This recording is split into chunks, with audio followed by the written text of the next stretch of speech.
C'est pas très clair, parce que la cartographie du XVIe siècle n'était pas très exacte, et donc il y a possiblement 3 îles près de Terre-Neuve qui revendiquent d'être l'île des démons. La plus probable, c'est Harrington Island, mais il y a une autre petite île en face de Blanc-Sablon où les gens disent que c'est là que ça s'est passé. Voilà, c'est des îles qui sont au nord à l'embouchure du Saint-Laurent, en face de Terre-Neuve. Donc en fait, cette femme qui est restée pratiquement 2 ans sur cette île... Plus que 2 ans. Ouais, plus que 2 ans. Presque 3 ans. Et il n'y avait personne, enfin, à part ces indigènes qui venaient d'ailleurs, j'imagine. Mais, Oui, il y avait vraiment personne sur cette île. Ouais. Et elle est vraiment rentrée en France, elle a été sauvée par des pêcheurs. Alors certains disent des Bretons, d'autres disent que c'est des Basques. Mais quand elle est rentrée en France, il y a des traces d'un procès... parce que Robert Val, son oncle, a gardé toute cette terre et tout son argent. Il était assez riche. Robert Val était complètement ruiné avec cette expédition, et même avant, il avait vraiment besoin d'argent.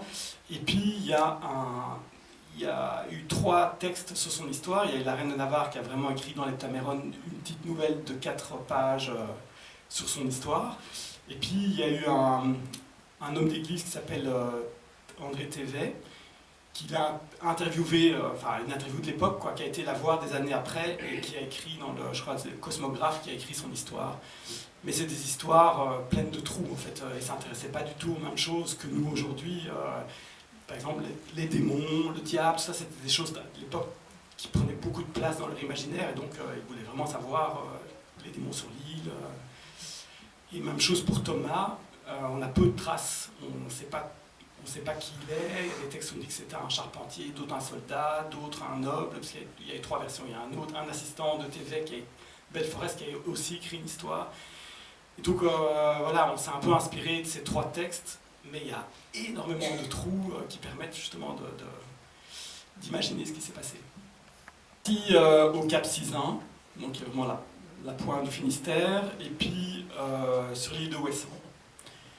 Donc l'île la plus à l'ouest du continent, dans l'océan Atlantique, et puis une petite partie, la grotte a été tournée en Belgique, en studio. On parlait encore tout à l'heure, l'île a plutôt été un allié qu'autre chose, parce qu'en fait c'était quand même une chance d'être au bord de ces falaises, face à ce paysage magnifique, et ça nous a beaucoup porté. Puis parfois c'est très agréable de tourner un film en étant très isolé, de ne pas être dans sa ville dans laquelle on vit, avec les gens autour, là on était tellement coupés et tellement ensemble. Il faut dire qu'en novembre à Ouessant, il n'y a vraiment plus rien d'ouvert quasiment, parce que la saison est terminée, et du coup on avait l'impression d'être seul au monde, et on arrivait même à voir où est-ce que les gens tournaient sur l'île, tellement c'était pas très grand. Il suffisait de partir à vélo et on se trouvait en fait tous mutuellement. Donc ça a été plutôt une grande aide, cette île. En fait on n'avait pas grand chose à jouer, tous les plans où on est face à l'horizon, on sentait cette solitude et cette immensité en fait, c'était plutôt aidant. Praticable, où tout doit être porté à dos d'homme et on n'a pas tout le confort qu'on peut avoir d'habitude sur un plateau, le collectif prend le dessus et ça j'en garde un bon souvenir.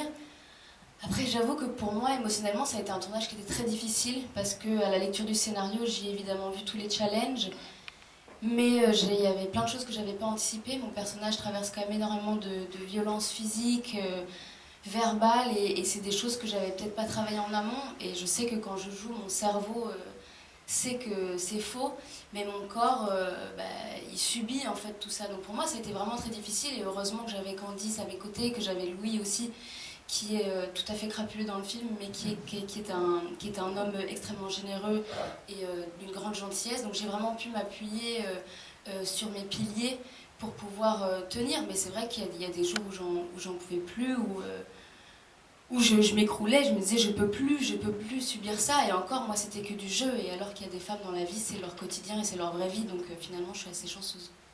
Elle se retrouve en forêt, seule.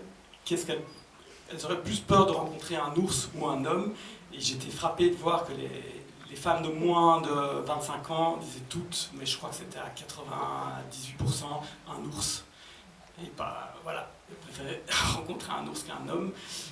Au moins l'ours, on sait ce qui va se passer, l'homme pas. Et moi ça m'a choqué, je me souviens, cette étude m'a vraiment profondément perturbé, et j'écrivais le projet, on l'a mis en place, et je me suis dit, c'est hélas, je ne dis pas que tous les hommes sont comme ça, mais qu'il y a quand même un sentiment assez fort d'insécurité que malheureusement nous les hommes on procure, et donc je voulais voilà, que ça transpire dans le film. Et c'est vrai que c'est souvent des retours qu'on a. On nous demande ouais, comment ça se fait que tous les personnages masculins sont vraiment odieux, ils ne sont pas à sauver, mais il y a le fils, le petit Clément, et puis il y a un jeune marin, enfin un jeune noble qui essaye de l'aider, et puis il y a des pêcheurs qui l'ont récupéré, donc c'est pas tous les hommes, mais en tout cas les trois principaux sont assez durs. Tuer, je sais pas, mais en tout cas, je sais que c'est un vrai terrain de jeu pour moi. J'adore faire du film contemporain. Tous les rôles que j'aborde, je les aborde d'abord par le costume, même quand ils ont l'air assez proches de moi-même ou pas, mais en tout cas pas tout à fait différents. Mais rien à faire, hein. Mon métier c'est du jeu, c'est ludique, je dois m'amuser et le costume amène ça. Donc j'y suis pas habituée, mais j'aimerais bien y aller encore plus, parce que j'adore ça. Ça nous aide très fort. Salomé disait tout à l'heure que sa robe sèche faisait 8 kilos. Donc en fait déjà, il y a déjà quelque chose qui se passe. Alors je vous cache pas qu'à la fin on ne pouvait plus voir nos robes et les petits chapeaux, et c'était vraiment, on n'en pouvait plus, mais ça aide forcément. Même de se voir mutuellement, de voir Salomé avec sa robe dans l'eau, en fait ça crée quelque chose. Donc comme l'île, c'était encore une fois une aide en fait d'avoir ces costumes-là. Son enfant, on pense qu'il est mort sur l'île. Moi c'était quelque chose que je trouvais pas possible, donc voilà, le contact avec les Inuits, les Béotucs, on ne sait pas aussi quelle ethnie est passée par l'île, mais c'était une zone de passage. Il y avait plein, à Terre-Neuve c'était les Béotucs, le long des côtes c'était soit les Iroquois du Saint-Laurent, soit les Inuits. C'était un lieu de passage, donc je me suis dit qu'il y avait forcément dû avoir des contacts, et que voilà, c'était lui rendre un destin plus agréable, enfin plus optimiste on va dire, que mourir sur cette île. Donc ça c'est quelque chose qui a été... c'est une création, on va dire, une invention, et le personnage de Thomas, voilà, ça aussi, on a un peu inventé avec des petites pistes qu'il y avait dans la littérature de l'époque.